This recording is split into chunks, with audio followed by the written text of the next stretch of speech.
This week's exercise is a fast-paced slap and pop groove with a particularly complex fill in the fourth bar. Let's take a look at how to play it. For the first 3 bars of this exercise, we're going to be slapping and popping relatively simple octave-based figures. We're going to start by slapping the E at the 7th fret of the A string, and we're going to follow that by popping the octave at the 9th fret of the G string.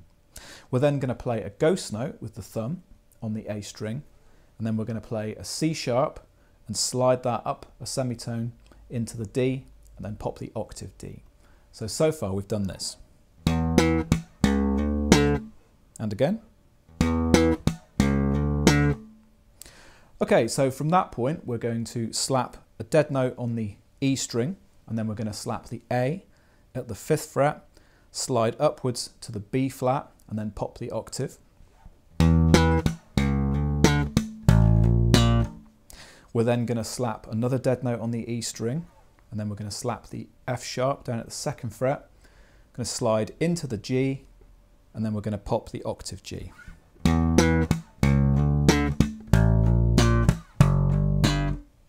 Now to complete the second bar, we're just going to play one further ghost note on the A string, and then we're going to slap a D sharp, and that slides back into E. So you can now cycle the first 2 bars around and around for some practice. So the first 2 bars will sound like this.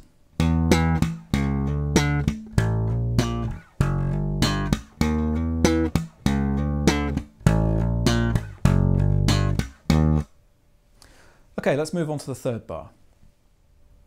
Bar 3 is almost identical to bar 1. We're going to start on E, a slap and a pop, play a ghost note, and then slide from C sharp into D, and then pop the octave.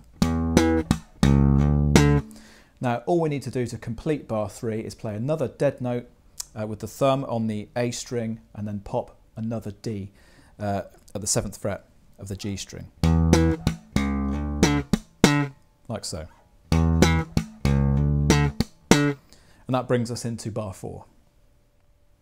The 4th bar of this bass line makes use of Victor Wooten's open-hammer-pluck technique, and it's based on power chord shapes. We're going to start this by playing an open A string with the thumb. We're going to hammer on to the E at the 7th fret of the A string, and then we're going to pop a dead note on the G string. We're going to follow that with an open D string slapped with the thumb. We're going to hammer on to the B at the 9th fret of the D string, and then we're going to pop the octave E at the 9th fret of the G string.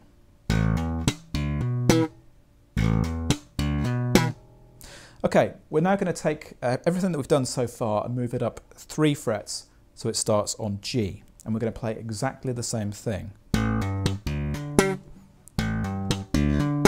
So those 2 shapes. And again.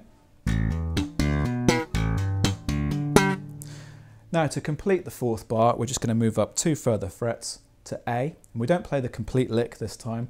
We're just going to slap the open A string, hammer on to the A at the 12th fret of the A string, and then we're going to pop the octave at the 14th fret of the G string. So the 4th bar in its entirety sounds like this. And one more time.